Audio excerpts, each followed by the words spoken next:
Ok. Agora está gravando. Então, voltando lá. Então, quanto... Estão vendo? Estão vendo o slide? Sim. Tá. Então, como esse slide vocês já têm na videoaula, né, diferente do anterior que vocês não tinham, ele é um estudo bastante amplo, com apoio da Organização Mundial de Saúde, e que mostra a não efetividade nem do remdesivir, e menos ainda da hidroxicloroquina, do lopinavir, mostrando que mesmo o regime com interferon tem pouco ou não efeito em pacientes hospitalizados. O que parece realmente ter algum efeito, isso tem sido comprovado extensamente, é o uso da dexametasona. A dexametasona, os corticoides, em geral, foram associados com uma mortalidade mais baixa entre pacientes criticamente enfermos, né? Não é um paciente leve sair tomando corticosteroide, e que estavam ou não recebendo ventilação mecânica. Então, parece ser que o mais efetivo até agora tem sido realmente o uso da dexametasona, né, com uma redução de morte significativa acima de 10%. Esse estudo aqui eu recebi hoje, né, e fiz uma tradução emergencial para mostrar para vocês, que me pareceu super interessante. É o uso de um receptor ECA2 recombinante. Então, esse ECA2 recombinante é introduzido no paciente, e isso está sendo desenvolvido, é um fármaco, é um biofármaco, está sendo desenvolvido por uma empresa chamada Aperon Biologics, da Áustria, Viena, e ele teria fundamentalmente dois mecanismos de ação. Né? Ligação com a proteína spike, né? Neutralizando o SARS-CoV-2. Então, na verdade, ele diluiria o SARS-CoV-2, por dizer de alguma maneira, ele teria muito mais receptores à disposição, e o SARS-CoV-2 ia algumas vezes se ligar com mais afinidade, até, segundo eles narram, a esse receptor recombinante, e, portanto, neutralizando o SARS-CoV, a sua dispersão e multiplicação. E o segundo ponto, eles estudam também a minimização de lesões de vários órgãos, incluindo todos aqueles que têm receptor ECA2, como pulmão, rins e coração. Esse estudo tem um limitante, ele está em fase 2, na verdade, ele é um relato de caso, eu vou mostrar os dados que eles apresentam nesse relato. E esse estudo tem limitante do N, que é um N de fase 2, 89 pessoas, é isso que se faz realmente na fase 2, quando a fase 2 é isolada, no caso da Covid, alguns estudos foram feitos fase 2 e fase 3 juntos. Então, o relato de caso é o seguinte: uma mulher de 45 anos foi admitida no hospital com história de tosse, fraqueza, mialgia, febre e dispneia 7 dias, e história de náusea e diarreia 4 dias. A história médica pregressa revelou diabetes do tipo 2, controlada não farmacologicamente por exercício e dieta. Na admissão, ela estava febril, 38,1 graus, levemente hipoxêmica, e foi iniciada uma oxigenação por cânula nasal. A radiografia de tórax mostrou consolidações regulares bilaterais, indicativa de pneumonia viral. O diagnóstico da infecção por SARS-CoV-2 foi feito por RT-PCR, que vem a ser o quê? RT-PCR? O que quer dizer RT-PCR? Transcriptase reversa. PCR por transcriptase reversa. Isso. A partir de um suave nasofaríngeo e o tratamento com hidroxicloroquina, vejam, 400 miligramas 2 vezes ao dia, e anticoagulação. Esse tratamento foi o inicial. No dia seguinte, a radiografia de tórax mostrou padrões crescentes de vidro fosco bilateral, multifocal e periférico, portanto, aumentando a gravidade. Mostrou sinais de exaustão, enquanto o alto fluxo nasal de cânula, ela foi entubada e usada uma estratégia ventilatória de proteção pulmonar. Exames laboratoriais iniciais mostraram leucopenia leve. Por que não mostraram leucocitose? Aumento de leucócito e sim diminuição de leucócito?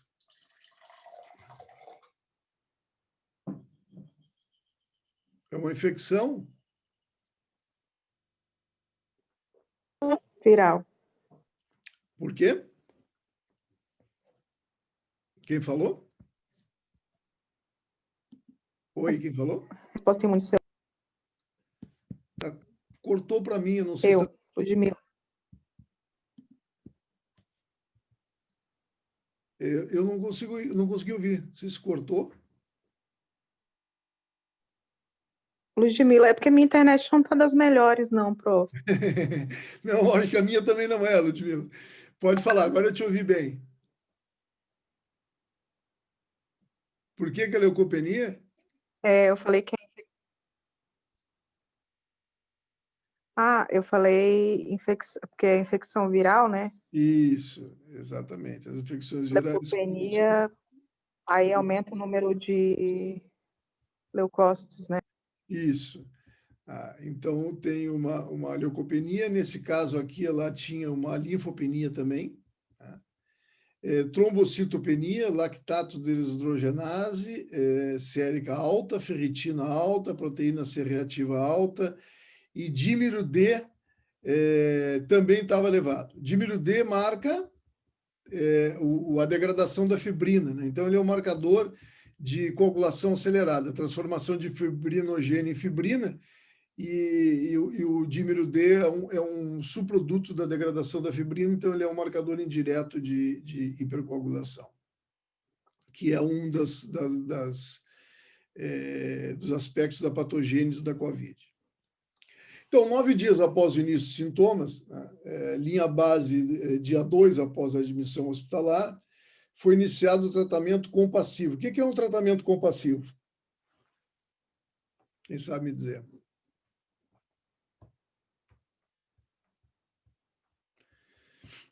Ninguém se arrisca? Só para os sintomas? Só para melhorar os sintomas e não tratar a infecção? Não. Diretamente? Não. O que é compassivo? O que quer dizer compassivo? Compassivo está associado à compaixão. E o tratamento compassivo é um tratamento que ainda não tem uma evidência clara de eficácia, mas pode se tornar a única alternativa para tentar salvar a vida de um paciente. Tá? Então, isso acontece com várias doenças, a tuberculose também é uma delas, onde eventualmente se utiliza fármacos ainda não com eficácia totalmente comprovada, em uso compassivo, como uma forma de tentar salvar o paciente. Então, como esse medicamento APN1, que é o ECA2, que gerado geneticamente, né, um ECA2 medicamentoso, um biofármaco, ainda não tem a sua validade comprovada, eles estão em fase inicial, aí estão na fase 2, é recém, o seu uso é um uso compassivo. E esse uso compassivo certamente não é uma decisão unilateral, ele envolve o clínico, outros especialistas, nesse caso aí, o uso compassivo foi iniciado após consulta com médico, família, especialista em doenças infecciosas, pneuma, etc. Só a partir desse consenso é que se autoriza, né, o uso de um fármaco nessas circunstâncias. Então, ele foi uma infusão intravenosa 2 vezes ao dia. E o que se notou? Após a primeira administração do ECA2, o paciente mostrou-se afebril em algumas horas. A temperatura aumentou no dia seguinte, né, com secreções respiratórias purulentas, sugerindo uma pneumonia bacteriana, que foi tratada com cefuroxima. Cefuroxima, que está mas Então, aquela cefalosporina que eu havia comentado lá na influenza. É uma cefalosporina de amplo espectro. O aspirado traqueal subsequente, cresceu o Staphylococcus aureus sensível à meticilina. O que é um Staphylococcus aureus sensível à meticilina? Não vale dizer que é o que não é resistente. Embora a resposta do que não é resistente seria certa, né? Se ele fosse resistente à meticilina, o que ele teria de diferente?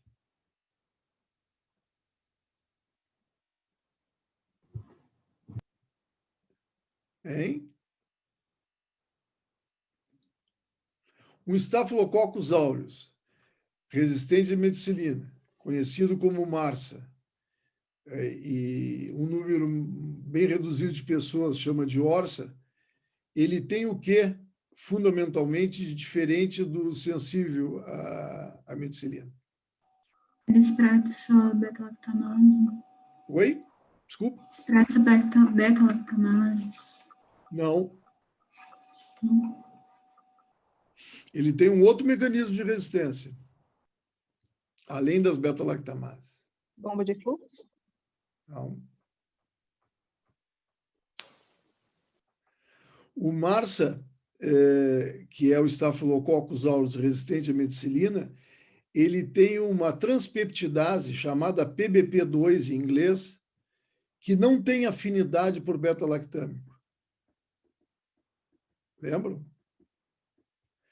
Então, quando desenvolveram a meticilina, e aí em uso hoje a oxacilina, foi exatamente para bypassar o mecanismo de resistência de degradação enzimática, bypassar as beta-lactamases. E aí uma cepa de Staphylococcus aureus adquiriu no ambiente um gene de uma transpeptidase diferente. O que essas transpeptidases fazem? O que esse PBP faz? PBP é de Penicillin Bind Protein. O que ela faz?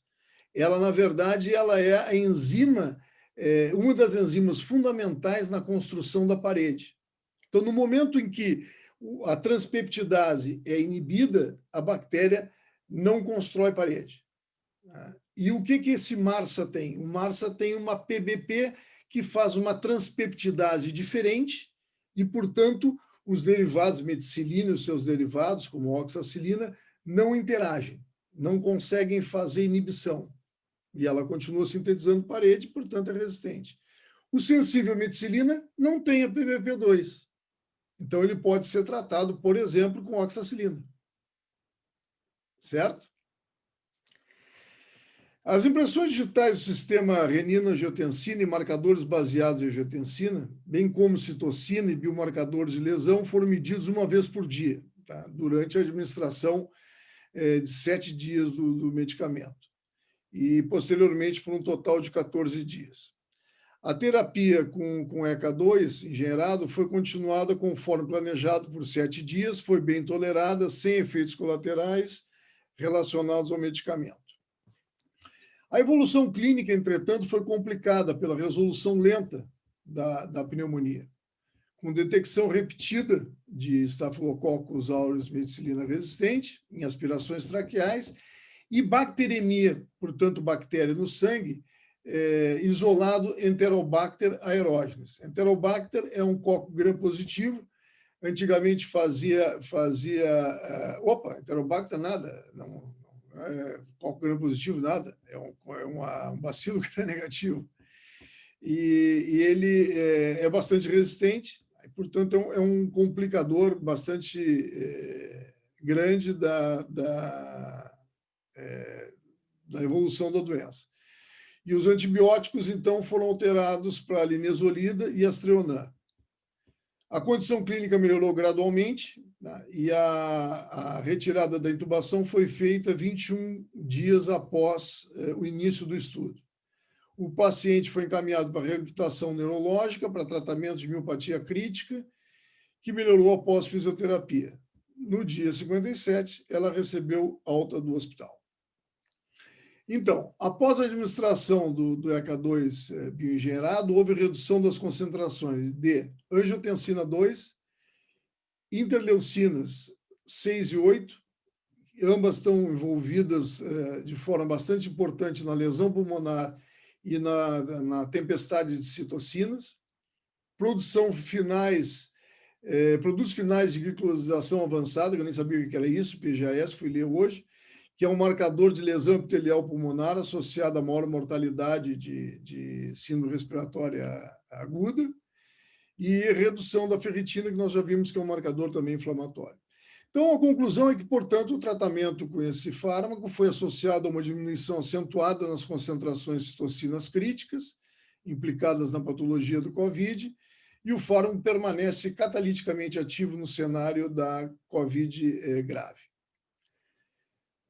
Finalmente, o SARS-CoV-2 foi detectado no plasma 2 dias antes da administração, tá, com um número de cópias bastante alto, 32 mil cópias por ml, e no primeiro dia da administração, portanto, dia 0, já baixou para 2.500. No dia seguinte, a viremia diminuiu para um nível muito baixo, 270 cópias, e posteriormente ficou indetectável no teste diário, até o final do período da observação, quando o teste, o RT-PCR, foi então interrompido.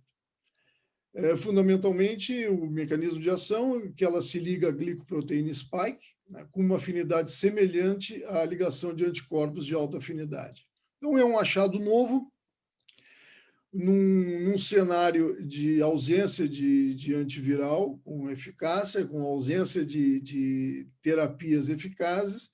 Essa me pareceu uma alternativa inovadora e eu julguei que deveria compartilhar com vocês. Foi avaliado se o tratamento por uma semana poderia interferir na formação de anticorpos, isso é super importante, né? Que foram detectados a primeira vez 7 dias após o início do sintoma, e viram que ele não interfere na geração de IgA e IgG. Então, o tratamento com ele não tem efeito aparente na soroconversão do anti-SARS-CoV-2. Finalmente, o ECA2 é o receptor superficial da célula, crucial para a entrada do SARS-CoV-2, é solúvel em anticorpos peptídicos ou pequenas moléculas que imitam a ligação do ECA2 à proteína, poderiam ter essa ação demonstrada aqui. Então, esse são os primeiros dados publicados do efeito do bloqueio da glicoproteína, né, de pico viral em paciente com COVID-19. Isso é bastante importante para desenvolver uma nova estratégia terapêutica. Eles reconhecem as limitações dos estudos, né? É um relato de casos só nessa paciente, embora eles tenham estudado 89 pacientes, e claro que isso precisa ser ampliado para que essa evidência se torne robusta o suficiente para que seja adotada como terapêutica. E a terceira, alguma pergunta? Bom. Não, eu só achei interessante que eles usaram tipo assim, base fisiológica para tentar criar um tratamento novo, né? Eles usaram a ECA2, que tem um valor muito grande na função pulmonar, e acabaram usando isso para oferecendo mais ECA2 para o vírus, mas para ele tentar segurar o vírus, né? Achei isso interessante. Uma estratégia interessante, né? Sim. Muito bem. Então, a terceira etapa é a tuberculose. Relembrando que o Mycobacterium tuberculose, quem é que é transmitido, então? É a tuberculose, afinal, ou é o bacilo, o Mycobacterium tuberculose? O que vocês acham? O bacilo. As doenças infecciosas não são transmitidas, embora se classifique as doenças como infecto-contagiosas, porque é preciso que nós tenhamos... A nossa natureza humana exige, né, a nossa convivência social e o nosso aprendizado exige classificação, exige taxonomia de tudo, né? Mas uma doença infecto-contagiosa nunca é transmitida, nenhuma. O que é transmitido são os agentes infecciosos. O sujeito vai ter a doença ou não, especialmente no caso da tuberculose, é um exemplo típico, né? É outra história. E por que é um exemplo típico? Porque aqui vocês têm uma figura representando um sujeito com bacilo, com tuberculose ativa, né? Eu acho que disse a você, se não disse, digo agora, estima-se que cada paciente com tuberculose ativa, né, um sintomático respiratório, ele infecte, ele transmita o bacilo para pelo menos 10 pessoas por ano. E em torno de a cada 10 pessoas ou a cada 20 pessoas, uma vai ficar enferma, né? Porque apenas 5% das pessoas desenvolvem TB ativa, enquanto 95% das pessoas, a seta preta mais grossa aqui, desenvolvem TB latente, a infecção latente. Essa infecção latente, o paciente com infecção latente não transmite o bacilo, ele não tem sintoma respiratório, aliás, ele não tem aparentemente nenhum sintoma de tuberculose, ele não tem doença ativa, mas a bactéria está dentro desse indivíduo, está dentro do macrófago, provavelmente dentro do granuloma, pode nunca despertar do seu sono profundo, mas pode ser que alguma situação ao longo da vida, o próprio envelhecimento, faça com que baixe a capacidade imunoprotetora do indivíduo e ele tenha uma transformação de TB latente, infecção latente, em infecção ativa ou TB ativa. Isso ocorre em torno de 5% das pessoas. Por várias comorbidades, ou o próprio envelhecimento, como eu disse antes, podem contribuir para essa evolução para uma TB ativa ao longo da vida. Alguns indivíduos, como, por exemplo, esses indivíduos aqui que têm HIV junto com a TB latente, cerca de 50% se estima que possam reativar. Tá? Então, a TB é a maior causa de mortalidade entre pacientes HIV/AIDS, e a razão é porque não só porque eles se infectam e adoecem, mas especialmente porque ele transforma a estado de latência em estado de TB ativo. Essa infecção ativa, esse sujeito doente, enfermo com tuberculose, recebe um tratamento que cura 95% dos casos. Em torno de 5% falha o tratamento, aí esse indivíduo volta a ser retratado. E se ele não receber o tratamento, 50% vai à morte, vai a óbito, e era o que acontecia antes da metade do século passado, quando nós não tínhamos antibióticos para tratar tuberculose. Ficou claro isso? Está claro que a maioria dos pacientes que se infectam não adoecem, mas que um número importante, estima-se aí em torno de 1/3 a 1/4 da população mundial está infectada com bacilo, está claro? Pois bem, esse aqui é o último relato. Pois não. Pois não. Só para confirmar o que o senhor falou aí, então, a pessoa que convive com alguém que tem, sei lá, descobriu que alguém tem tuberculose e sabe que convive com essa pessoa, mas ela não tem os sintomas, então ela não vai repassar a tuberculose para outra pessoa também, né? Ela está tranquila se ela for assintomática, no caso.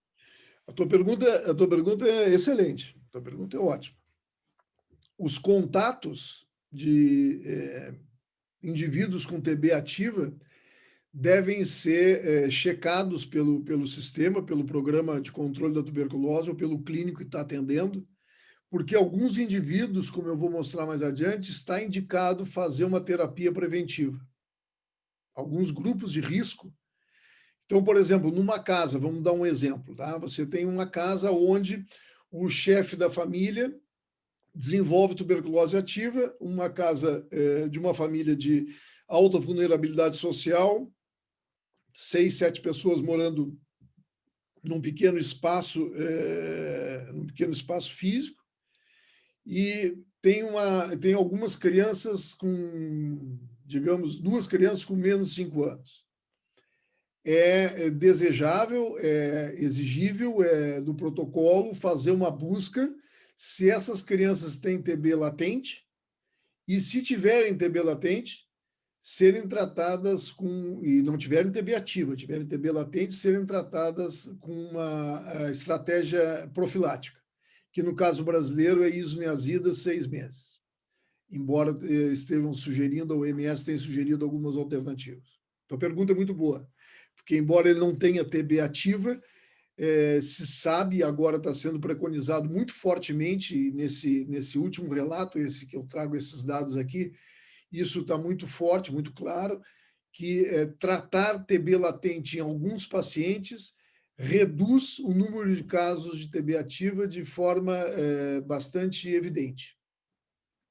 Certo? Obrigado pela tua pergunta, muito boa. Professor. Pois não. Certo. E no caso de identificar essa pessoa, por exemplo, latente, por exemplo, se eu tenho contato com alguém que está com tuberculose, como eu não tenho sintomas, não teria escarro e tal, aí os testes indicados seriam mais sorológicos ou aquele de detecção de DNA, o GeneXpert. Aí você Qual que o senhor acredita que seria a melhor forma de tirando toda a minha diagnóstico? surpresa da aula. Não, é isso mesmo, existem testes especiais, eu vou mostrar agora. Existem testes especiais. A tua pergunta dos testes sorológicos é muito boa, porque os testes sorológicos nunca conseguiram uma acurácia, nem para diagnóstico de TB ativa, nem para diagnóstico de TB latente, uma acurácia suficiente para que fossem endossados pela OMS, que fosse recomendado o seu uso. Então, o teste de detecção de anticorpos para tuberculose não tem uma recomendação da OMS e não são usados de forma intensa. Ao contrário, são usados basicamente para pesquisa. Eu já vou chegar lá, nós vamos falar dos testes para TB latente. Então, esse último relato que saiu recentemente da... Oi? Oi? Alguém falou? Não, obrigado, estava só... Tá, joia. Esse relato que saiu recentemente da Organização Mundial de Saúde mostra que existem, isso é bastante importante, né, que a gente tenha claro isso. Foram notificados em 2019, é claro, todos esses relatórios são feitos em relação ao ano anterior, então o relatório 2020 avaliando todos os dados de 2019, assim por diante, e foi informado, né, pelos países em geral, 7.100.000 notificações de tuberculose. Portanto, o que eu estou dizendo aqui é que 7 milhões de pessoas tiveram tuberculose ativa, foram notificadas ao sistema de saúde dos diversos países, provavelmente foram tratadas, sabe que a cobertura de tratamento não é 100%, mas aí em torno de 80% pelo menos foram tratadas na maioria dos países. Esses 7 milhões responde a um pouco mais do que foi detectado em 2018 e bem mais do que foi detectado em 2017. Aqui tem 2 coisas que eu queria chamar a atenção de vocês. Primeiro que notificar relatar caso detectado. Não significa que é o número total de casos. A estimativa de casos de tuberculose é em torno de 10 milhões. Então, aqui nós já temos um gap, né, uma diferença bastante grande entre o que foi notificado e o que realmente se estima. Então, estamos falando aí em torno de 3 milhões de pessoas com TB ativa que ou não foram detectadas, ou detectadas não foram notificadas ao sistema, e eventualmente também não foram tratadas, possivelmente não foram tratadas. Então, nós temos 30% do total de casos de tuberculose sem tratamento. Isso é um desafio enorme, né, e que precisa ser combatido com várias estratégias, não só tecnológicas, mas também de gestão política e social. E a outra coisa que eu queria chamar a atenção de vocês, que me pareceu curiosa, é que há um aumento, se você olhar 17, 18 e 18 para 19 menos, há um aumento do número de notificações. Pode ser ou porque está se notificando mais, pode ser porque está se detectando mais, e pode ser porque está aumentando o número de casos de tuberculose. Provavelmente seja uma soma de tudo isso, né? Pode estar aumentando as notificações, pode estar aumentando o número de casos e pode estar aumentando o número de casos diagnosticados, nesse conjunto de fatores que determinam essa elevação, especialmente de 17 para 19.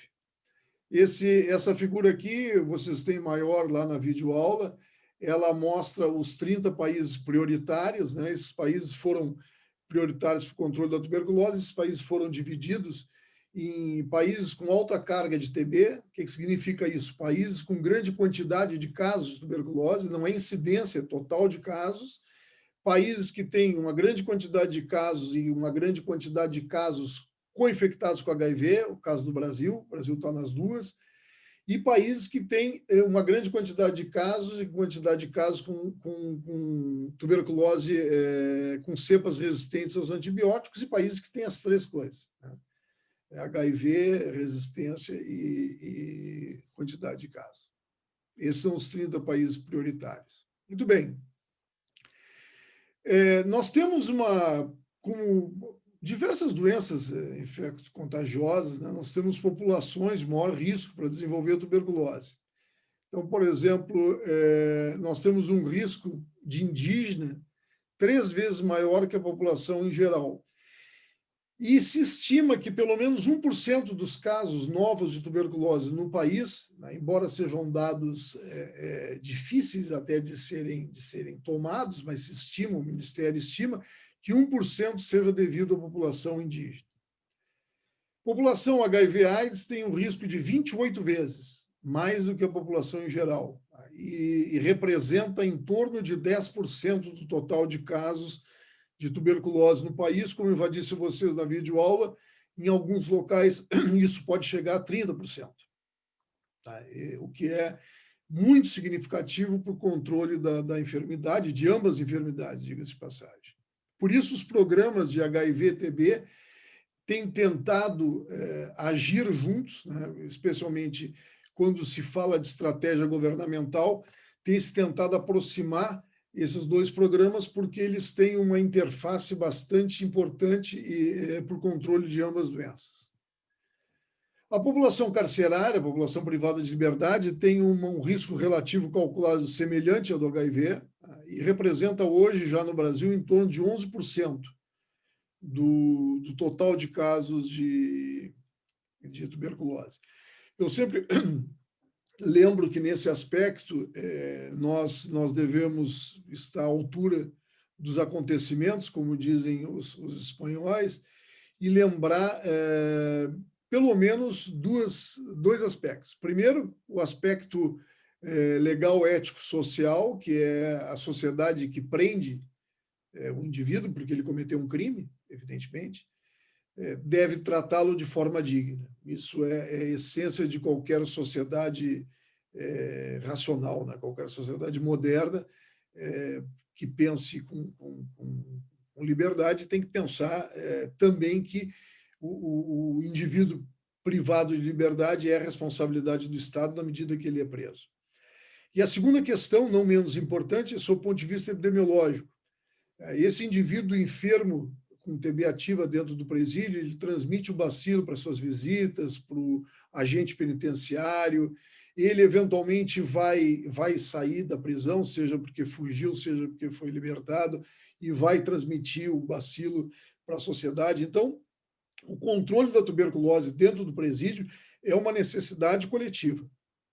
Não é uma necessidade do preso em si, é uma necessidade de todos nós, e por isso existem vários programas hoje visando aumentar a detecção dos casos de tuberculose dentro do presídio e tratá-los de forma eficaz. O tratamento já se sabe que é bastante eficaz. E, finalmente, surpreendentemente, o dobro desse risco, de 28, 56, se atribui a morador de rua. Então, é uma população que representa hoje 2,5%, mais ou menos, do total de casos de tuberculose no país, mas eles têm 56 vezes mais possibilidade, maior risco de desenvolver tuberculose ativa. É bom a gente lembrar que a pandemia não vai trazer só a mortalidade imediata, né? Ela vai trazer, como eu mostrei a vocês, eu não sei se tem nessa revisão aqui, o impacto da Covid na tuberculose, o impacto provável que a Covid vai ter no número de casos detectados e provavelmente um aumento de casos. É bom a gente ter em conta que a Covid está trazendo uma recessão econômica bastante grande, isso aumenta o desemprego, aumenta o uso de drogas, aumenta o alcoolismo, aumenta o morador de rua, provavelmente essa população aqui, que representa 2,5%, vai aumentar. Então, nós temos, como sociedade e como programa, quem está na gestão do programa, grandes desafios pela frente.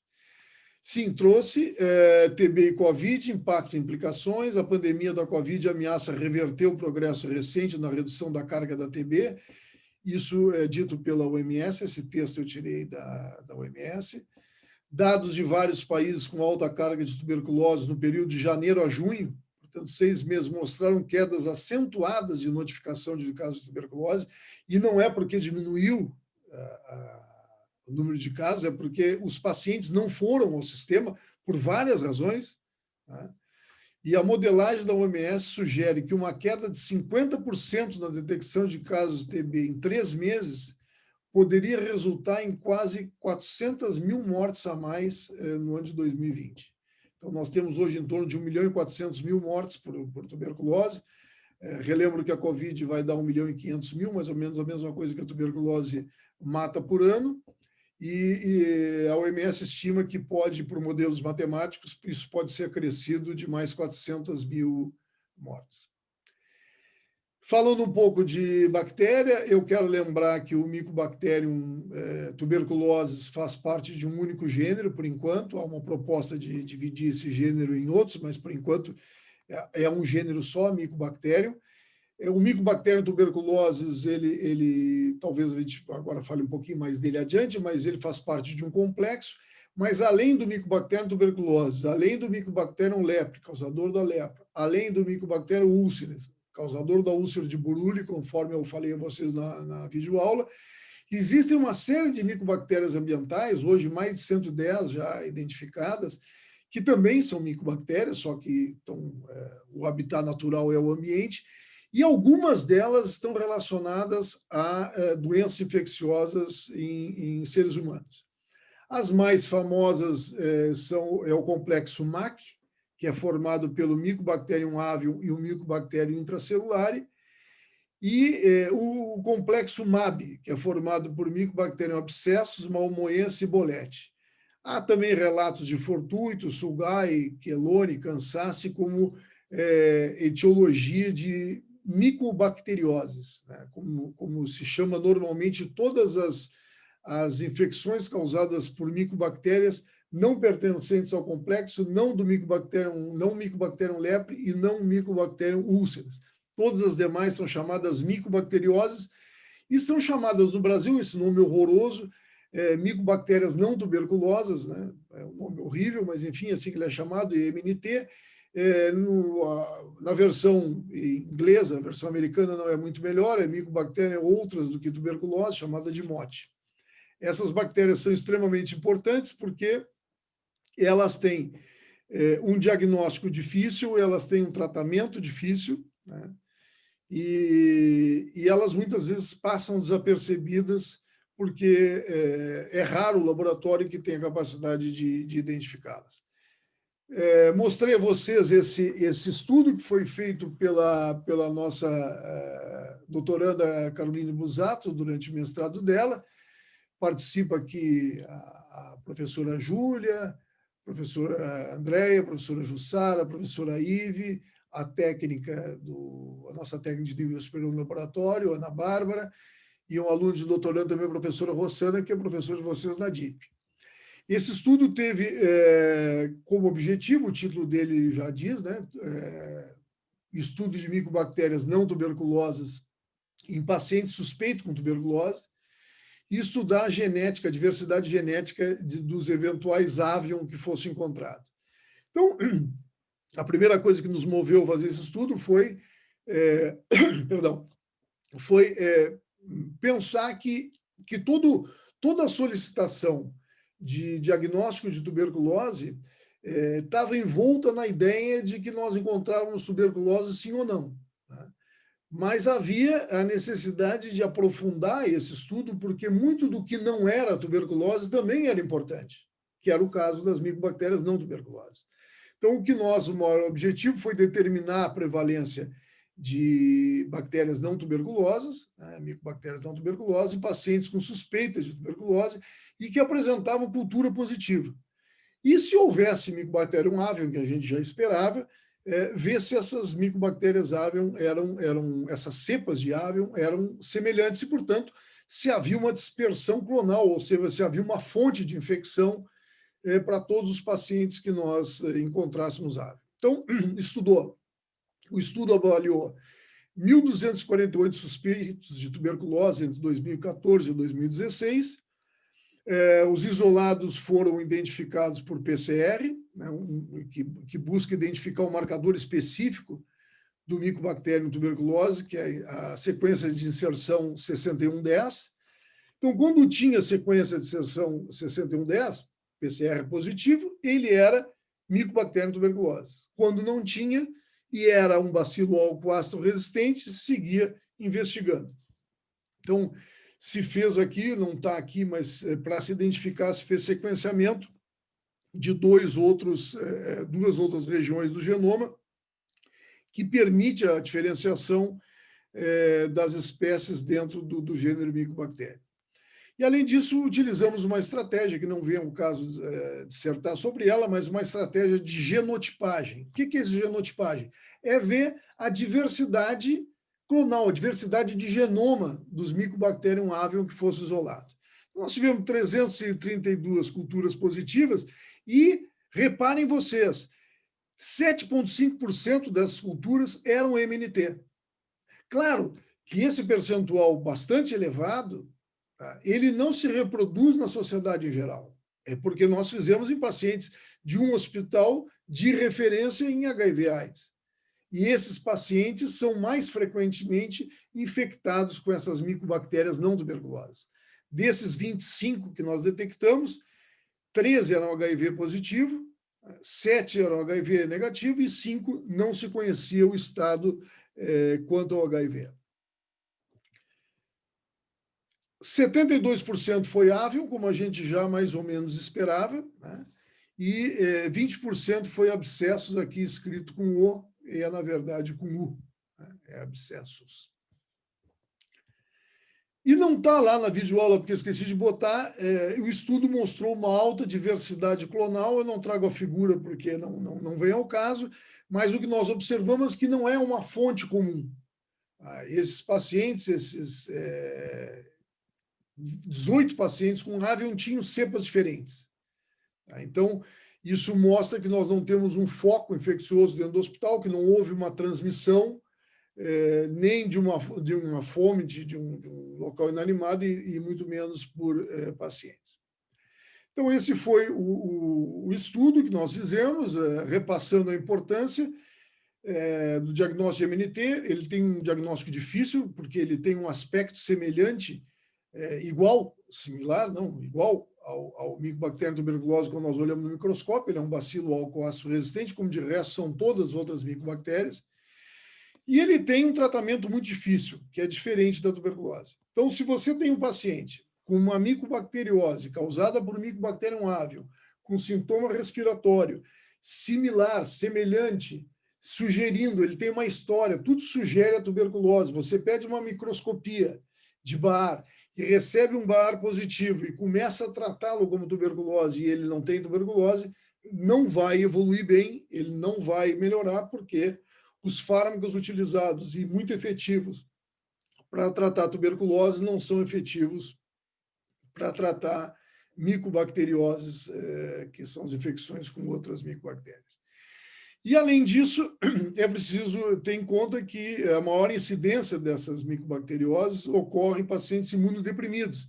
E, portanto, aí tem uma alta taxa de mortalidade, com uma evolução relativamente rápida, o que exige um diagnóstico rápido e a implantação de um tratamento igualmente rápido.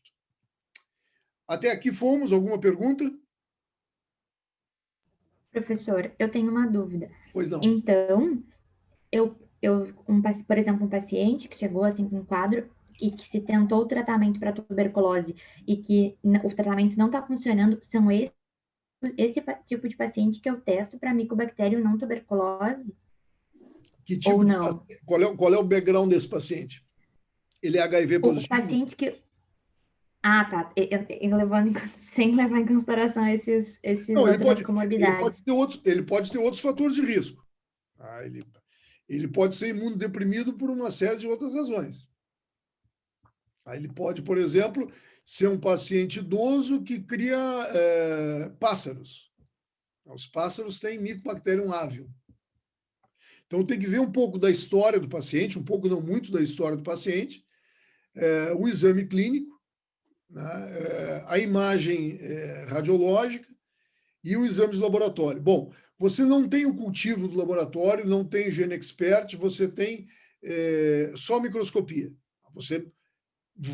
A grande probabilidade é que seja tuberculose, né, se ele tiver um comprometimento pulmonar, você vai começar com tratamento padrão, né, o RHZE. Se isso, passado 2 meses, não evolui bem, aí existem algumas possibilidades. Não são somente essas duas, mas existem essas duas possibilidades. Ou não se trata de um Mycobacterium tuberculose, e, portanto, é uma IMNT, ou se trata efetivamente de um Mycobacterium tuberculose e, provavelmente, ele seja uma cepa resistente a um ou mais fármacos daqueles que tu está dando. Aí cabe a proximidade com o laboratório, dizer, olha, vocês investigam o MNT, eu tenho um paciente que tem essa história, tem essa clínica, e não está respondendo bem ao tratamento. Vamos escolher uma nova amostra, vamos ver se vocês podem investigar outra coisa que não seja tuberculose, vocês podem confirmar se é tuberculose, aí você vai ter a sorte que o laboratório vai dizer, olha, nós recebemos o GeneXpert mês passado, agora estamos fazendo o teste molecular. E aí você vai ter, imagine que você tem um BAR positivo e um GeneXpert negativo. Puxa, grande probabilidade de ser um MNT, né? Porque o GeneXpert detecta o Mycobacterium tuberculose.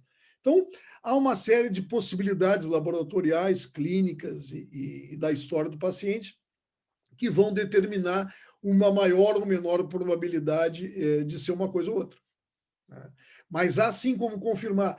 A questão é que, por exemplo, para você confirmar se é MNT, ou você usa um teste molecular, né, confirmar mesmo, você usa um teste molecular que tem lá o seu preço, né, digamos aí, estamos falando de R$150, R$200 por teste. Né? Um laboratório que tenha uma base de biologia molecular, como tem, por exemplo, o nosso laboratório do Núcleo de Pesquisa em Microbiologia Médica, ele pode fazer esse teste facilmente, mas o teste tem que comprar uma fitinha, custa R$200. Outra coisa que ele pode fazer é fazer o teste mandando tudo meio in-house, mandando sequenciar fragmentos, como a gente fez nesse estudo aí, para identificar fragmentos do HSP65, que é um gene de proteína de estresse, e um pedaço do RPOB. E aí você identifica, mas vai depender do tempo que você manda extrair o DNA, manda para o lugar para sequenciar, porque sequenciador a gente não tem. Claro que se você disser R$200 é caro, mas quantos pacientes nós temos? Quantos pacientes nós tivemos num ano? 25. Então, vamos supor que para cada um que nós investigamos, nós fizemos 10 testes. Então, são 250. Né? 250 testes vai dar 100 daria 2.500, não é isso? Nós vamos fazer 25 mil, vai dar 50 mil por ano, para identificar esses 25 casos. Porque você não pode ver só o teste por caso positivo, senão um teste todo utilizado para detectar cada caso positivo. Mas sim, é possível, investigar e é possível dar essa resposta. O laboratório pode dar essa resposta ou num tempo curto ou num tempo mais longo, mas pode dar a resposta. Mas, a priori, você não pode ter, por exemplo, certeza a partir do insucesso terapêutico que se trata de uma MNT. O insucesso terapêutico pode estar associado, e cada vez mais isso está aumentando, está associado a cepas resistentes de Mycobacterium tuberculose. É preciso investigar do que se trata. Certo? Ah, perfeito. Obrigada, professor. Agora compreendi. De nada. Então, características do Mycobacterium tuberculose, né? Pergunta: Mycobacterium tuberculose se cora pelo Gram? Ele é Gram positivo. Não. Não. Não. Apesar de Gram positivo, não se cora pelo Gram, e sim pelo Zil-Nilce, que é uma coloração muito mais agressiva, né? Por dizer de alguma maneira. Se utiliza uma fucsina concentrada, se aquece essa lâmina com fucsina, portanto, há uma penetração em grande quantidade de fucsina dentro da célula bacteriana. Depois se promove uma descoloração por álcool ácido, por isso ele é chamado bacilo álcool ácido resistente. Essa descoloração descora todo o conjunto de estruturas que tem nessa lâmina, menos o bacilo. E, por fim, se cora um corante de contraste, que é o azul de metileno, e por isso a gente vê esse aspecto tão bonito aqui de uma lâmina toda azul com bactérias pink. Tá? Bom, aqui o tempo de geração do Mycobacterium tuberculose está relacionado. Primeiro, vamos revisar que o tempo de geração do Mycobacterium tuberculose é bastante diferente do tempo de geração das bactérias que normalmente estão envolvidas com doenças infecciosas em seres humanos. Em geral, as nossas infectantes levam aí 20 a 30 minutos para se duplicar. O Mycobacterium tuberculose leva 18 a 20 horas. E isso está relacionado a quê? O que a gente pode, esse tempo de geração, determina o quê? Que vocês acham que seja importante no diagnóstico, no controle? O que vocês acham?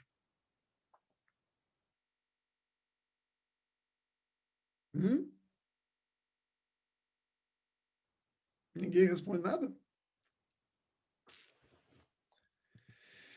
Então, a evolução da doença é lenta, né, porque o bacilo cresce lentamente. Na tuberculose, tudo é lento. Né? O tratamento é longo, né, em função dessa evolução lenta, que está relacionada ao crescimento lento. E os cultivos são lentos. Né? O mais rápido cultivo é aquele que detecta o metabolismo, né? Detecta sinais do metabolismo, que é o MGIT, mas um cultivo meio sólido, que é o mais utilizado, quando é utilizado, ele leva até 60 dias para dizer que é negativo. E o crescimento bacteriano leva em torno de 30 dias para ser visível. Então, esse tempo de geração do Mycobacterium tuberculose é intrínseco à bactéria. E nisso nós não temos muito como alterar. Então, a evolução da doença vai ser lenta, o tratamento está se tentando encurtar. Para vocês terem uma ideia, eu não falei lá na videoaula, mas lembro de falar agora, o tratamento inicial para a tuberculose era 24 meses. Depois passou para 18, 12, 9 e hoje são 6 meses. E ainda assim tenta, ainda é longo, 6 meses é muito longo, se pode perder o paciente durante o tratamento, o paciente pode se evadir do tratamento, pode não aderir, enfim, é muito fácil, especialmente nesses grupos específicos, como morador de rua, etc. Mas o tratamento vai continuar sendo longo. Se for 4 meses, ainda é mais longo que um tratamento corriqueiro com antibiótico. E os cultivos, como eu disse, são lentos. A última pergunta dessas perguntas é: quais elementos móveis do Mycobacterium tuberculose têm sido mais frequentes na transmissão de informação gênica ou genética?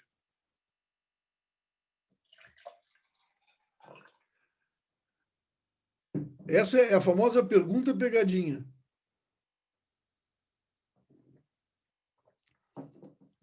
Mas ele não tem plasmídio, por exemplo. Hein? Mas ele não tem plasmídio, por exemplo. Ele não Pois é, fala de cromossomo, né? exato.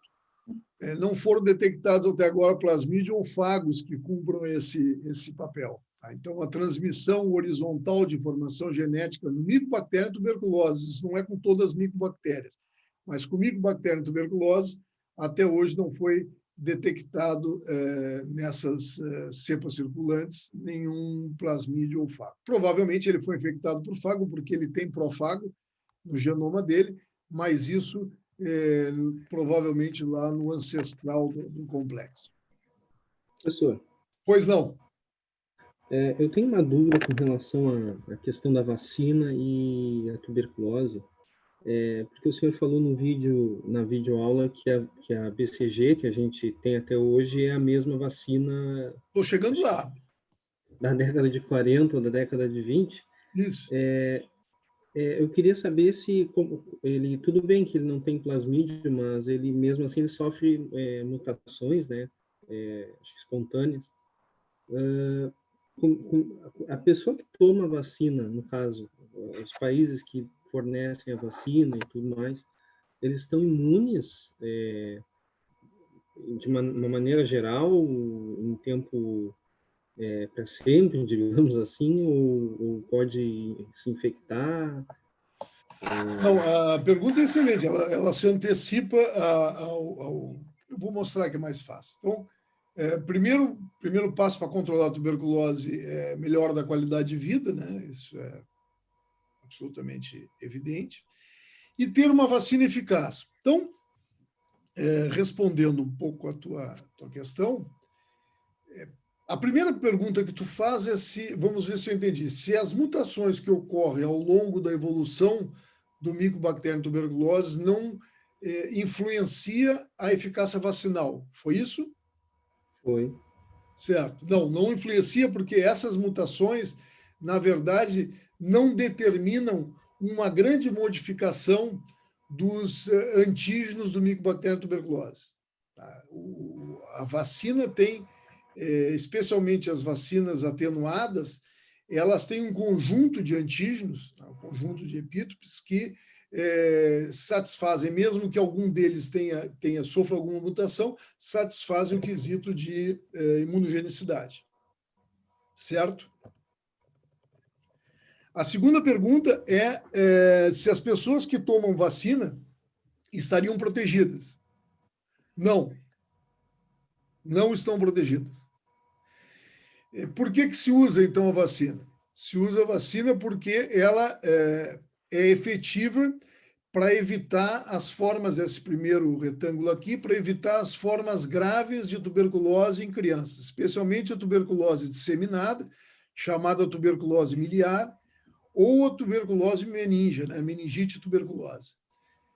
Quando se começou a utilizar a vacina de forma ampla, universal, especialmente nesses 30 países, se observou uma queda significativa, né? Quase uma eliminação das formas graves de tuberculose em criança. Entretanto, a eficácia dessa vacina para evitar a tuberculose pulmonar em adulto, todos os estudos têm variado de 0 a 60% de proteção. E se efetivamente as vacinas fossem protetoras, nós não teríamos 10 milhões de casos. Né? Então, essa vacina, apesar de ser a vacina mais utilizada em todo o mundo, a BCG é a vacina mais utilizada em todo o mundo, em toda a história do mundo, ela tem algumas propriedades muito interessantes, ela tem uma propriedade imunomoduladora super interessante. Por isso, por exemplo, a BCG é utilizada para o tratamento de câncer de bexiga, né, que não tem nada a ver com micobactéria, mas ela tem sido utilizada com forma bastante eficaz, com evolução bastante positiva para câncer de bexiga. Recentemente, vocês devem ter lido que existem alguns estudos, inclusive no Brasil se começou estudos que avaliam o impacto de uma revacinação com BCG como proteção de, pelo menos, formas graves da Covid-19. Esse estudo não é um estudo brasileiro, o Brasil chegou já, foi um dos últimos a entrar no estudo. Ele começou na Holanda, tem, eu acho que envolvido já mais de 30 mil profissionais de saúde que estão nessa corte. Isso vai provavelmente demorar 2 anos até que se tenha um período de infecção e ver a resposta desses pacientes. É controverso, as evidências são o que se chama de evidência ecológica, que os epidemiologistas não gostam muito. A evidência ecológica mostrou que, por exemplo, na Europa, os países do leste, que ainda vacinam com BCG, e Portugal, que ainda vacina com BCG, tiveram, pelo menos num determinado período, agora eu já não estou acompanhando, mas num determinado período, até junho e julho, tiveram uma taxa de formas graves mais baixa do que os países que não usam mais BCG nem na idade, nem na infância. Há muitas controvérsias, há críticas, porque os críticos dizem que a evidência ecológica é uma evidência muito frágil, e efetivamente é. Dizem que a vacina BCG dada na infância, que é dada logo ao nascer, não teria um efeito protetor na fase adulta, portanto, ela teria um papel muito, muito pouco importante na modulação da resposta imune num adulto, a não ser que ele fosse revacinado, que é o que está se fazendo nesse estudo. Mas, voltando à BCG em si, a BCG não é uma vacina eficaz para evitar a tuberculose, infelizmente, mas existe uma série de candidatos vacinais que estão sendo desenvolvidos. Eu acho que, não sei se eu trouxe aqui alguma evidência disso, não. Mas eu mencionei a vocês na videoaula que eu tenho a oportunidade de acompanhar desde do berço uma nova vacina que chama MTB-VAC. Ela começou quando eu estava fazendo meu doutorado na Espanha, Universidade de Saragoça, e o professor Carlos Martim, que foi meu orientador, lá em 98, ele começou a desenvolver a vacina. Então, ele terminou a fase 2A e 2B, as fases 2A e 2B, que é estudo de dose, eficácia e segurança, em adultos e criança. As análises estão sendo feitas ainda, mas aparentemente correu tudo bem, a resposta foi excelente, a resposta protetora parece ser excelente, e a segurança foi total. Próximo passo é entrar em fase 3. Tudo isso custa muito dinheiro. Eu acho que o que o Carlos Martins Maia faz hoje é buscar parceiro para desenvolver a fase 3, que ele tem um parceiro que desenvolve vacina industrialmente, que é a Biofábio, uma empresa espanhola também da Galícia, e espera-se que com a Covid a fase 3 comece no final do ano que vem. Tá? Então, provavelmente nós teríamos aí mais uns 5 anos para ter essa vacina. Enquanto isso, outras candidatas têm sido avaliadas. Infelizmente, as 2 que chegaram na porta não foram efetivas. Não sei se eu respondi, Eduardo. Oi? Respondeu sim. Eu estava tentando desmutar aqui. Tá, joia. Tá bom. Para Então, mim é um pouco surpreendente. Eu achei que a tuberculose tinha diminuído até o momento das aulas por causa da BCG. pois não é. Não é. Claro.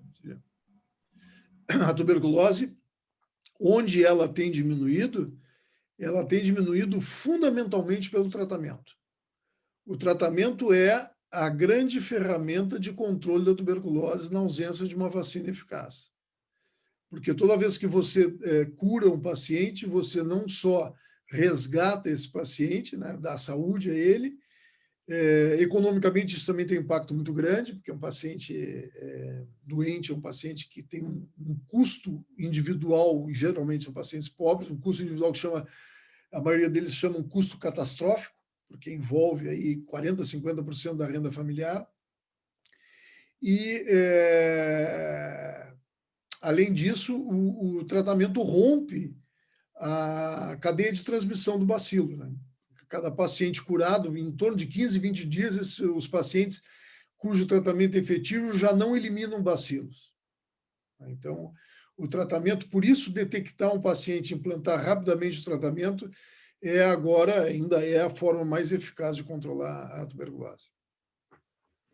Vamos adiante? Então, diagnóstico é outro aspecto muito importante do controle da tuberculose. Né? Repito o que eu havia dito, né? Existem 3 milhões de pessoas, mais ou menos, que não são encontradas, não são tratadas e, portanto, não são curadas, e continuam, além de não serem curadas, continuam transmitindo o bacilo. Isso dá 30% dos 10 milhões de casos estimados, o que é um número considerável. E nesse pôster aqui, a OMS mostra que a TB é curável com tratamento de 6 meses, que custa mais ou menos $30. Lembra que a TB não é limitada por fronteiras, isso ficou muito claro, especialmente na Europa e nos Estados Unidos, né? Com as ondas migratórias. Cada dólar investido para prevenir a tuberculose tem em torno de $30 de retorno para a economia nacional. São cálculos que devem ser feitos, né, para que se veja que não se trata de um gasto, sim um investimento. E relembrando que cada pessoa com tuberculose pode infectar outras 10 por ano. O diagnóstico, como eu já havia dito, é fundamentalmente feito a microscopia é feita com Baar, né? A maioria dos lugares do mundo utilizam essa tecnologia como única estratégia para diagnóstico. Baar corado com uma lâmina corada com zionilce para detecção de bacilo álcool ácido resistente. A coloração com auramina também é utilizada em alguns locais, mas bem menos.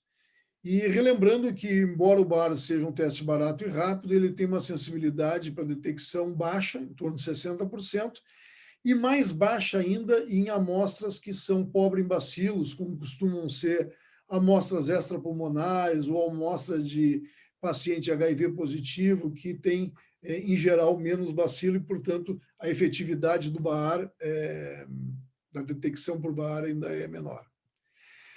Mais recentemente, entrou na rotina dos laboratórios o que era apenas uma prática em laboratórios de pesquisa, que era o cultivo em meio sólido.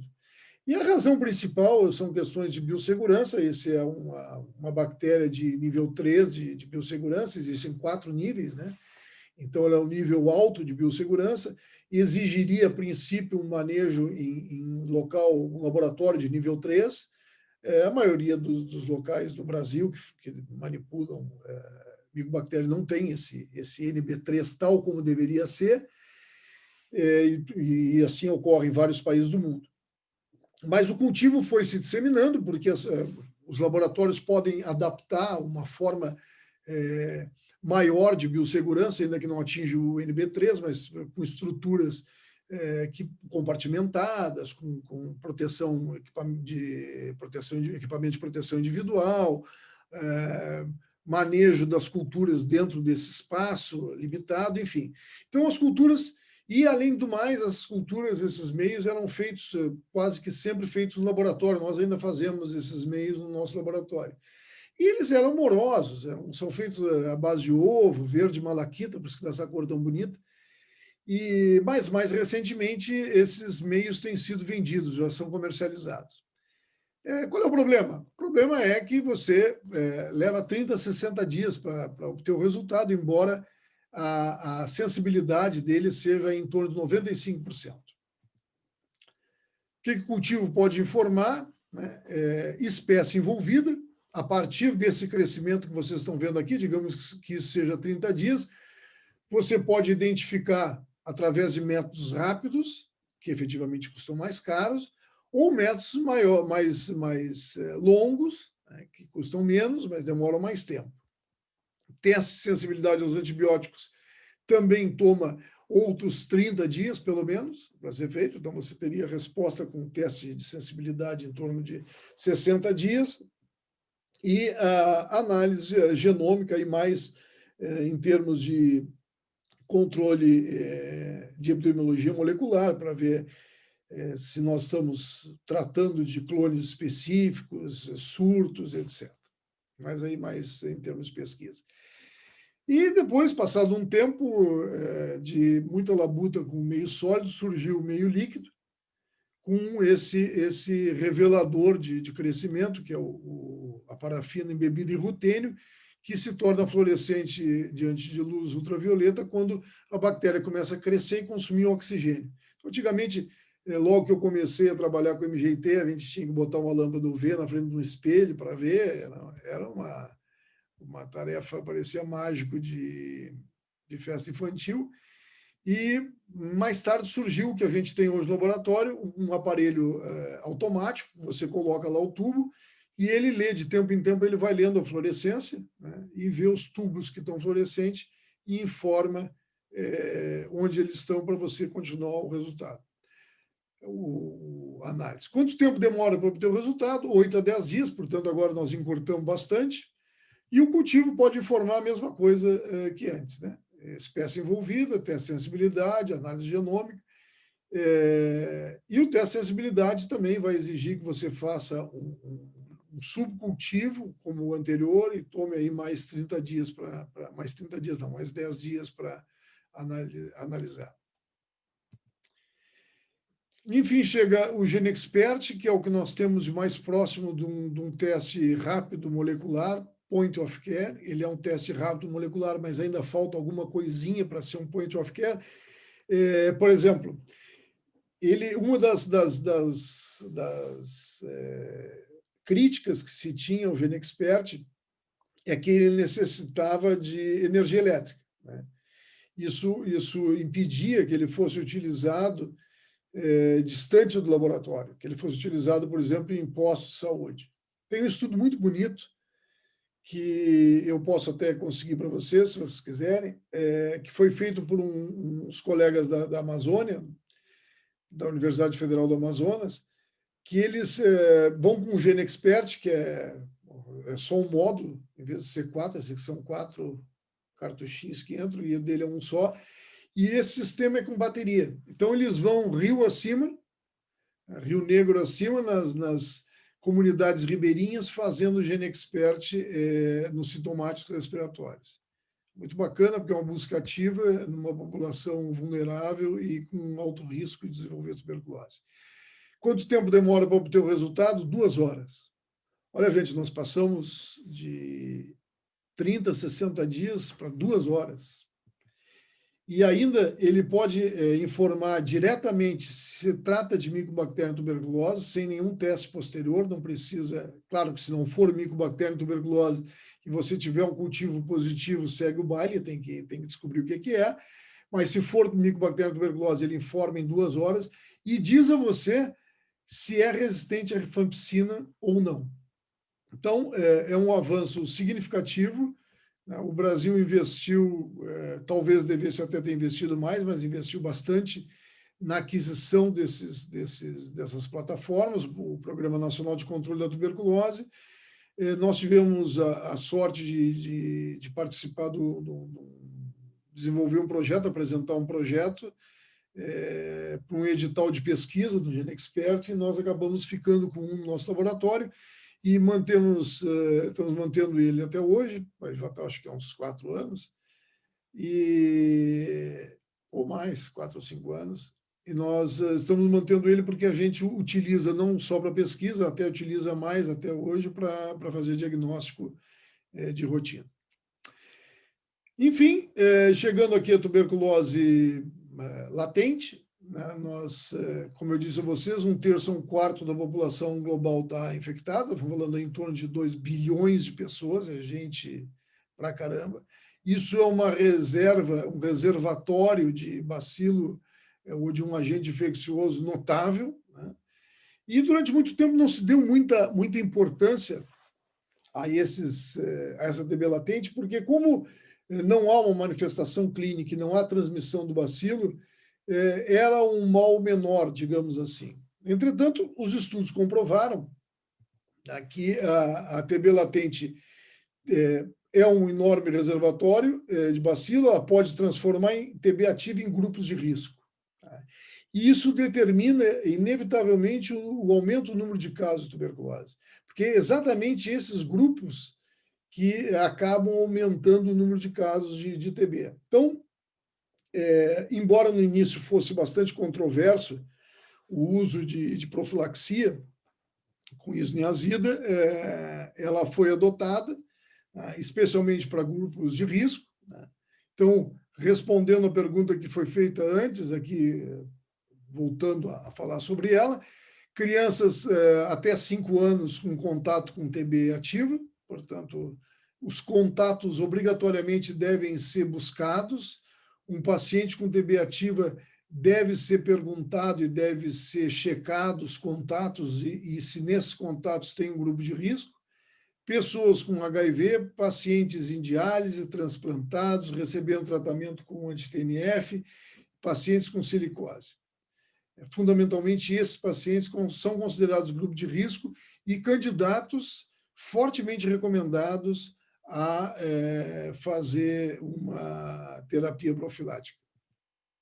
Como diagnosticar TB latente? Aí nós temos um desafio, né?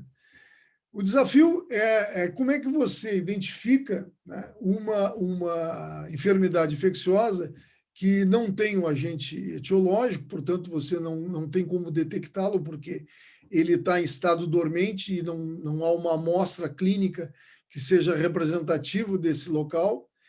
Então, a técnica secular que vem sendo utilizado é a tuberculina ou o PPD.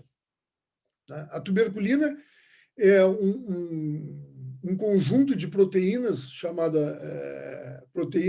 derivado de proteína purificada, que envolve as proteínas que estão no envoltório do bacilo, na parede do bacilo. Essa tuberculina, como eu acho que mencionei a vocês lá na videoaula, ela é curiosa a história dela, porque no início Robert Koch, logo depois que divulgou que o Mycobacterium tuberculose era o agente etiológico da tuberculose, ele sugeriu, e afirmou mais do que sugeriu, que a tuberculina seria o remédio para curar a tuberculose. Isso não se mostrou efetivo, logo em seguida se viu que não era efetivo, mas a tuberculina passou a ter uma função diferente, a função diagnóstica de TB latente, muito importante, porque ela passou a ser a ferramenta mais utilizada para essa detecção do TB latente.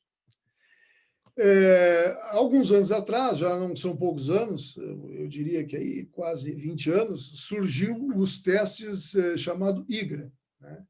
São testes de liberação de interferon gama, em inglês.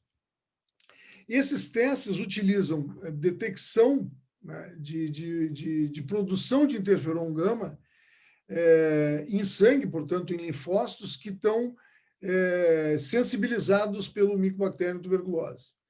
E ao contrário do PPD, que utiliza o conjunto de proteínas, que está inclusive presente na BCG também, o IGRA utiliza 2 antígenos específicos de Mycobacterium tuberculose. Portanto, quando um IGRA é positivo, não há confusão se trata de Mycobacterium tuberculose, se trata de memória do BCG, ou se trata até de uma outra micobactéria. Quando o IGRA é positivo, se trata de Mycobacterium tuberculose. É uma resposta imune específica a antígenos de Mycobacterium tuberculose. Qual é a barreira para utilizar o IGRA? O custo. O IGRA tem custo muito alto e tem um processo de análise mais complicado. Ele exige um laboratório de referência, exige uma coleta de amostra e um tempo de transporte da amostra relativamente curto. Isso faz com que o IGRA tenha algumas limitações, especialmente em países não desenvolvidos, né, cuja análise desse tipo é mais complicada. E, portanto, o PPD é o mais utilizado, embora o Ministério e alguns estudos estejam tentando há algum tempo introduzir o IGRA na rotina. Então, o PPD, como é que o PPD funciona? O PPD é uma área, como eu mostrei lá na videoaula, se aplica esse derivado proteico purificado, tuberculina ou PPD, chamado de teste de Mantoux. Então, ele pode ter esses 3 nomes, PPD, tuberculina e Mantoux, é tudo a mesma coisa.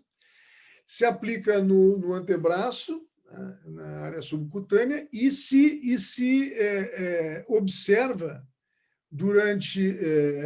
após 72 horas da administração, um diâmetro, né, da área de endurecimento. Se for menos de 5 milímetros de diâmetro numa área de endurecimento na volta da aplicação, se diz que ele é não reator. Aí indica que o paciente não teve contato prévio com o bacilo.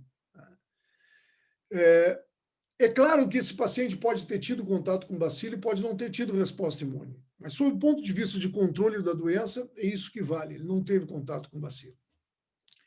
O diâmetro entre 5 milímetros e 10 milímetros se diz que ele é fracamente reator e indica contato prévio, possível infecção latente, porque não se pode afirmar isso, se pode supor, mas não afirmar, e está fortemente indicado iniciar quimioprofilaxia nos pacientes de risco. Quando o diâmetro for mais que 10 milímetros, se diz que é fortemente reator, igualmente iniciar quimioprofilaxia. Em pacientes HIV positivos, em função da deficiência da resposta imune, um diâmetro entre 5 e 10 já é considerado fortemente reator. E nos casos em que ele é PPD negativo, deve ser feito o tratamento com antirretroviral para melhorar a resposta imune e, após 6 meses, fazer novamente o teste. Esse é o protocolo do Ministério. E a grande pergunta é, a TB latente, então, deve ser tratada, sim, né, em grupos específicos. O tratamento em uso no Brasil é isoniazida, INH e isoniazida, por 6 meses.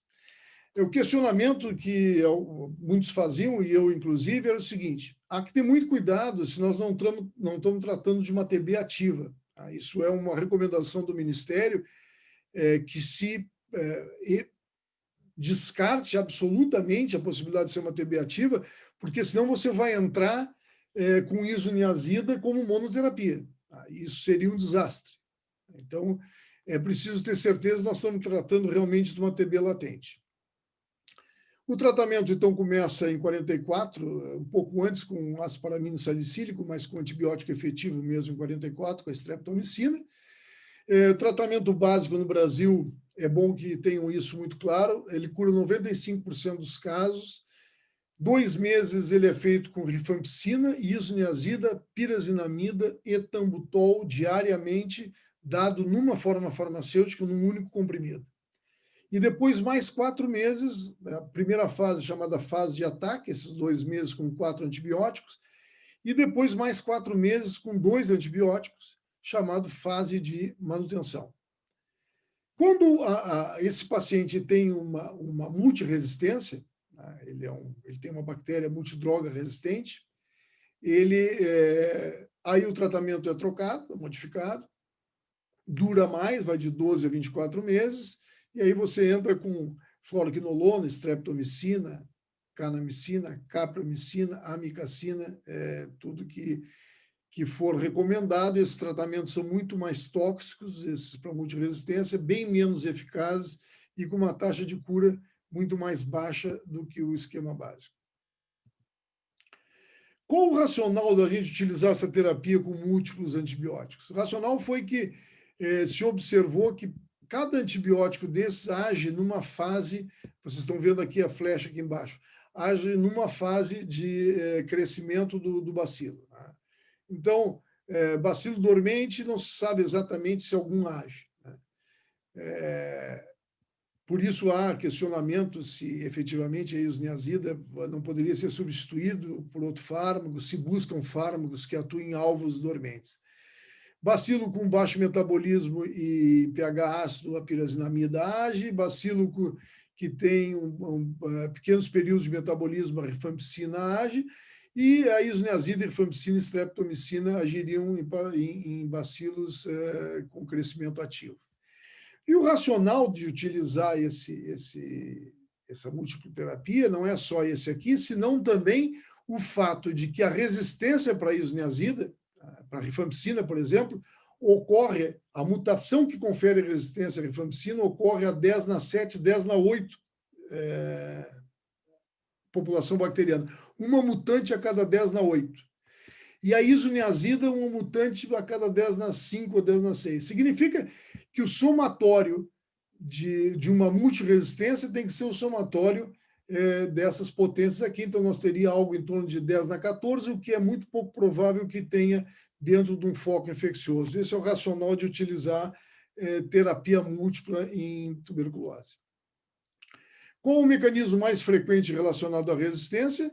São as mutações, né, em genes que codificam os alvos ou enzimas ativadoras do profármaco, como é o caso do CATG para a isoniazida e o PNCA para a piresinamida. E, já encaminhando para o final, o que é a resistência primária adquirida? Então, a resistência numa população original, população selvagem, as cepas são sensíveis, né? E você faz o tratamento com aquele esquema básico. Especialmente por abandono, que é a maior causa de seleção de cepas resistentes, você vai selecionar as cepas resistentes. E aí você vai ter uma resistência adquirida, né? Que poderá ser monoresistente, ele pode ser resistente só à isoniazida. E por que ele normalmente aparece a isoniazida primeiro? Porque a taxa de mutação da isoniazida é maior que a taxa de mutação da rifampicina. Então, normalmente você tem, antes da resistência à rifampicina, você tem resistência à isoniazida. Não é absolutamente 100%, mas normalmente é assim que ocorre. Então, por abandono, você seleciona uma cepa resistente e esse paciente, então, ou tem uma monoresistência, ou uma poliresistência, ou uma MDR, ou uma XDR. Eu acho que eu tenho agora, depois desse slide aqui, eu tenho a divisão o que é MDR e XDR. Quando ocorre atraso na detecção e tratamento desse paciente que está com a TB com cepa resistente, o que acontece? Esse paciente continua na comunidade, continua com TB ativa e continua transmitindo bacilo.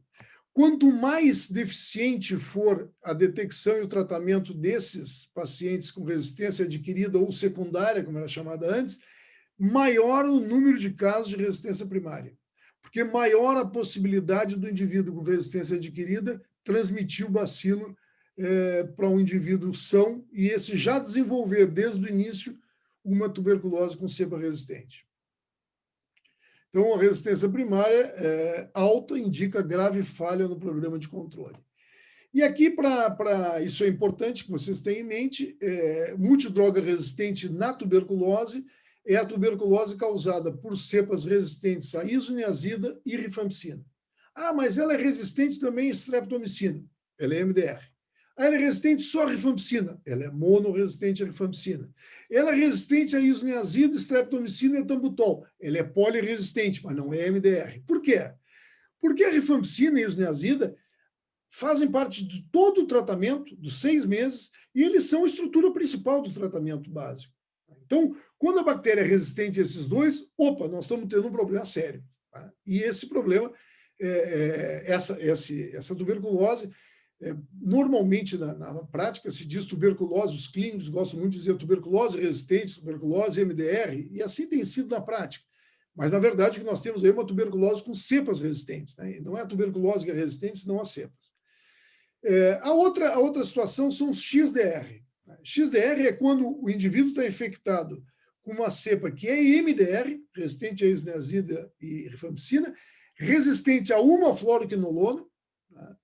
Então ciprofloxacin ou floxacin, e resistente a pelo menos uma droga injetável, amicacina, kanamicina ou capramicina.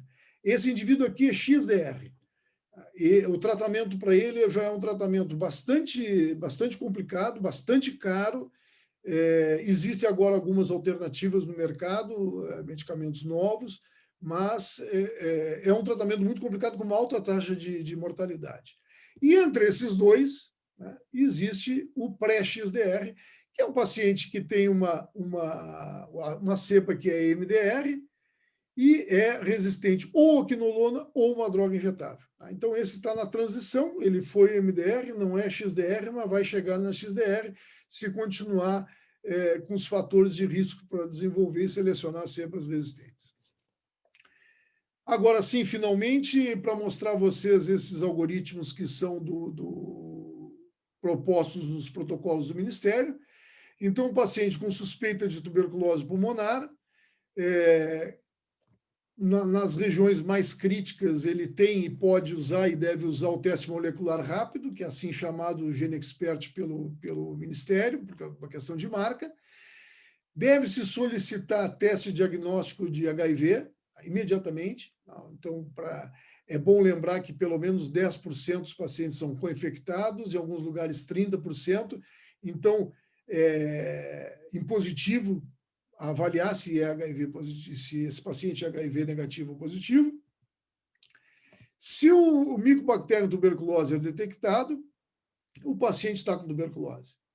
Se não é detectado e mantém os sintomas, bom, então, se ele é detectado, ele vai para o tratamento normal, né? Resistência à rifampicina não detectada. E se a resistência à rifampicina é detectada, nós temos que alterar o tratamento. E se ele não teve o Mycobacterium tuberculose detectado pelo GeneXpert, mas mantém os sintomas. Se ele mantém os sintomas aqui, inclusive com escarro, com produção de escarro, realiza-se cultura, né? E continua-se a investigação. Mas não mantém os sintomas, melhorou, se tratou com outra coisa e evoluiu bem, exclui-se o diagnóstico de TB. O paciente com TB que tem a resistência à rifampicina detectada, deve-se realizar outro teste para confirmar e cultura com teste de sensibilidade, para ver se ele efetivamente é MDR, né? Porque é muito provável que o seja, porque, como eu disse a vocês, a isoniazida, geralmente as mutações que conferem resistência à isoniazida antecedem aquelas que conferem resistência à rifampicina, portanto, quando ele já tem resistência à rifampicina, muito provavelmente ele já é resistente à isoniazida. E se ele não tem detectada, se implanta, então, o tratamento com o esquema básico, o EB aqui, mas mesmo assim se faz cultura e teste de sensibilidade para ver se ele não é resistente a outro antibiótico que não a rifampicina. Bem, gente, era isso que eu tinha para mostrar a vocês hoje. Amanhã, então, eu proponho que a gente comece com microbioma e eu apresento alguns casos clínicos gerais, não só de tuberculose. Relato o caso que eu mencionei, que o colega de vocês foi o protagonista, o primeiro autor, e depois a professora Andréia fecha com infecção hospitalar. Não sei se todos estavam presentes, volto a repetir, a avaliação será na quinta-feira, o questionário abre às 1h30, fecha às 15h40, valerá 10. Certo? Alguma pergunta? Professor, Pois não. rapidamente, é o Moisés aqui falando. Sim. Eu não cheguei no início da aula, vão ser 50 questões na prova de quinta-feira, correto? Como? Desculpa. Vão ser 50 questões na prova de quinta-feira agora. Sim. Então, professor, é que é um pouquinho complicado em 2 horas. São 2 minutos e meio por questão. E se cair a internet, por exemplo, a gente perde todo o trabalho feito. Isso é verdade. É verdade. O que tu sugere? Eu sugiro ou pelo menos diminuir o número de questões ou aumentar o tempo de prova. Não, diminuir o número de questões, não. Então, pelo menos aumentar o tempo de prova, porque se cair, alguém pode Quanto tempo você sugere? Quanto tempo você sugere? As provas de parasitas, elas ficavam até, se não me engano, 5h30, 6 horas, por aí. Até 5h30, 6 horas da tarde. A prova de parasito foi até... Eu vou botar a mesma hora da parasito, então, tá? Tá. Sem problema. Obrigado, professor. De nada. E mais alguma pergunta?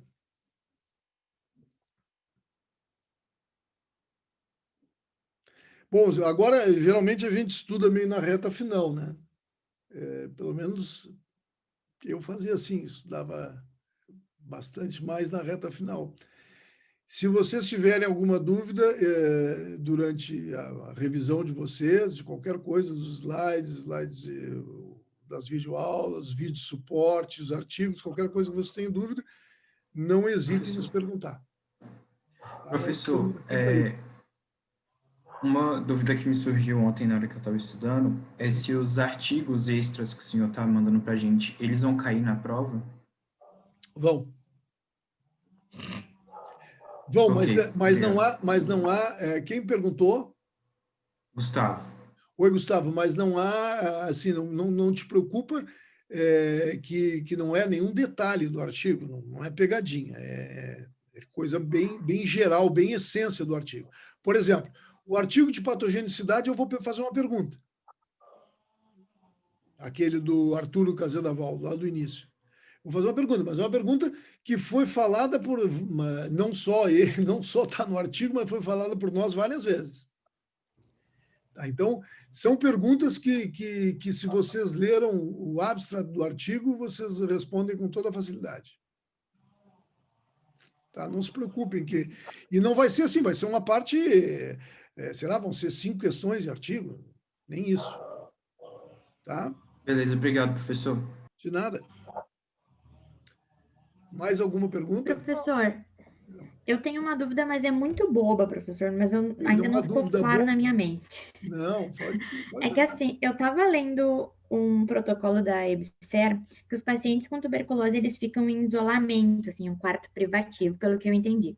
Aí o senhor comentou hoje que assim que o paciente começa o tratamento, ele para de transmitir de 15 a 20 dias, né? Aí a minha questão é, um paciente, por exemplo, que está sendo tratado na atenção básica, ele tem que ser isolado? Isso que na minha cabeça ainda não ficou claro.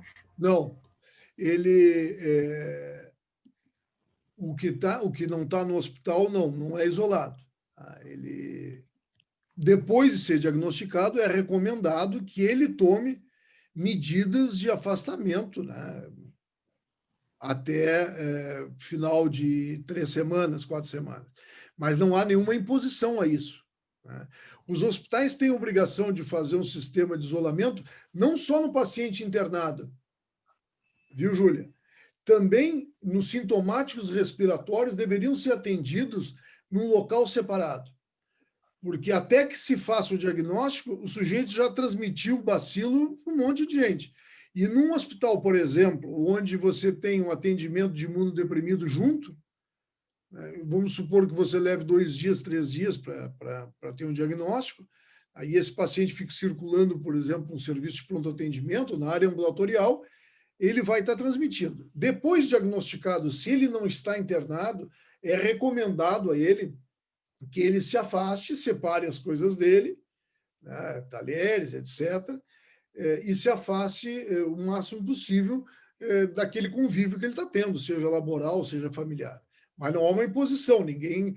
O que hoje se questiona é que, na época dos sanatórios, que foram muito estigmatizados porque faziam um apartheid, faziam um isolamento, estigmatizavam o sujeito com tuberculose, eles tinham essa facilidade de isolar o paciente.